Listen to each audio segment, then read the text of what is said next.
Where are the Ocarina videos? The majority of the growth of my YouTube channel can be attributed to the core content pillar I built around ocarinas. But now I'm really actively making content again, and the Ocarina videos are seemingly nowhere in sight. To reiterate from a channel update I published several months ago called Switching Things Up, Ocarina videos are not gone forever. They're simply on the back burner for now. So where are the Ocarina videos? I will be discussing a few reasons why Ocarina videos are on the back burner, and what you might expect to see in the future regarding those. First, ocarinas are not my only passion. I love ocarinas, but if there's one thing that's defined me as a person, it's that I have way too many hobbies and interests. Like, I speak 4 languages: English, Spanish, Japanese, and Norwegian. I love taking photos. I love running, and I've already lost 10 pounds with running regularly over the last month. I'm a big fan of reading. Here's my Kindle. And I generally really just like trying new things on a fairly regular basis. Flash back to when I was in college, and I took classes for swimming, ballroom dance, Latin American ballroom dance, and 2 semesters of judo. And we're only covering like the hobbies side of things, the things that I do for fun. Switching to the professional side of things, I have a degree in marketing, with minors in music and Japanese, but my degree and career are in marketing, specifically in social media and influencer relations. Even more specifically, with extra specialization in gaming, streaming, tech, and sort of the creator sphere. This is all to say that I have many interests that ocarinas are one of. And even if I haven't posted anything about ocarinas lately, I have to recognize that ocarinas will always be a major pillar of my YouTube content. But just as important to me as ocarina are my other pillars of content, which are mainly empowering creators and providing some degree of practical education. That brings us to number 2. Why am I doing a numbered list for a little update video?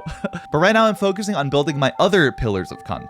My Ocarina related content already has a really robust presence on my channel, especially if you take into account the percentage of what my weekly views turn out to be Ocarina videos. It's a lot.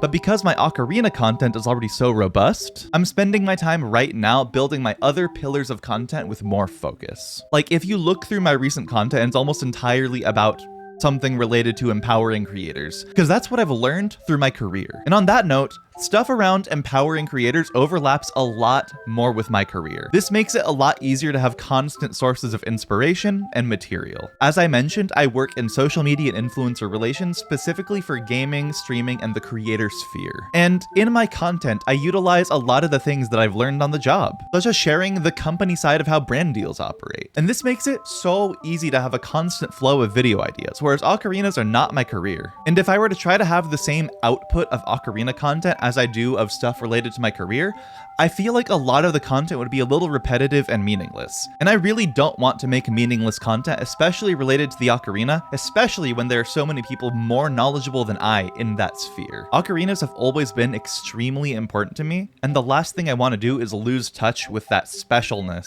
by overdoing it with content. Like, if I switched to posting ocarina related videos twice a week or something, I probably would get a lot more views on my current content than I am now. But to me, being a creator isn't about getting the most views or attention or money. It's about sharing helpful information with people. It's about education. It's about empowerment. It's about drive. It's about power. It's about spreading the word of the ocarina. The views and the monetization and all that are a nice indicator that I'm doing a good job, but that's not my goal in and of itself. Not wanting to overdo ocarina content aside, I could do regular ocarina content of me like doing performances, recordings, things like that. But I'm gonna be honest, I don't love recording myself playing music, at least by myself. This is why the majority of my ocarina videos are vlogs about the ocarinas, buying guides, tests, reviews, things like that, rather than ocarina covers. I love recording music for Okabanda, but for solo performances, I just have a weird baseline level of anxiety, or it's just I'm a little bit too much of a perfectionist, so I just don't enjoy that process as much. Between my hesitation to overdo it with farming ocarina content, as well as my disdain for recording solo performances, that doesn't leave me with very much material. So that leaves me with where I'm a little stumped right now. I really want to figure out how to cross-pollinate the different areas of my content. How can I relate ocarina content to stuff more about brand deals and creator empowerment? There's definitely a way, but I really want to make them fit together, and I really could use some help with that. On one hand, I've done some analysis on my ocarina videos that have done exceptionally well, but on the other, I'm really stumped to how to bring that type of content back while still respecting what I'm doing now and fitting into my new style. I could make ocarinas and whatever I want fit into my content portfolio if I like streamed a lot. Like I could play games on stream, I could do like ocarina open mics or taking requests or doing little mini discussions or Q&As, and then I could still very much spend a lot of time talking about like creator empowerment, brand deals, things like that. But I don't got infinite time to stream all the time, and I like making videos more than I like streaming. This is all to say, I'm kind of stuck on how to reimagine how to fit ocarinas into my current content portfolio. So please, if you have any suggestions, leave them in the comments. I'm open to anything, no matter how ridiculous it is. Like, seriously, get in that comment section right now. It'll make me very happy. But I'm making this video because I have been getting questions that are like, Andy, when are you gonna post Ocarina stuff again?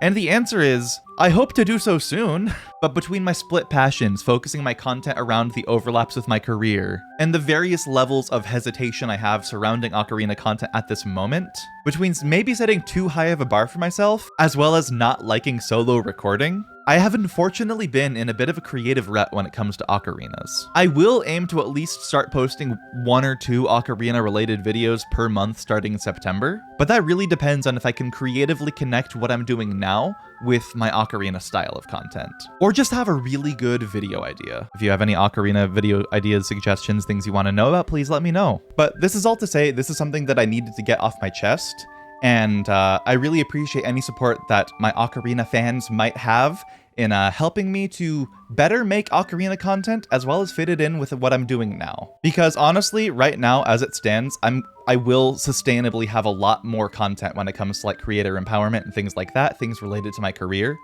But ocarinas are still super important to me. If you're subscribed for my ocarina content and want to get a taste of what the other stuff that I'm doing, you should watch my video on why streaming isn't sustainable as a creative career. Be sure to leave a like, subscribe for more, and click right there to watch that video. See you next time.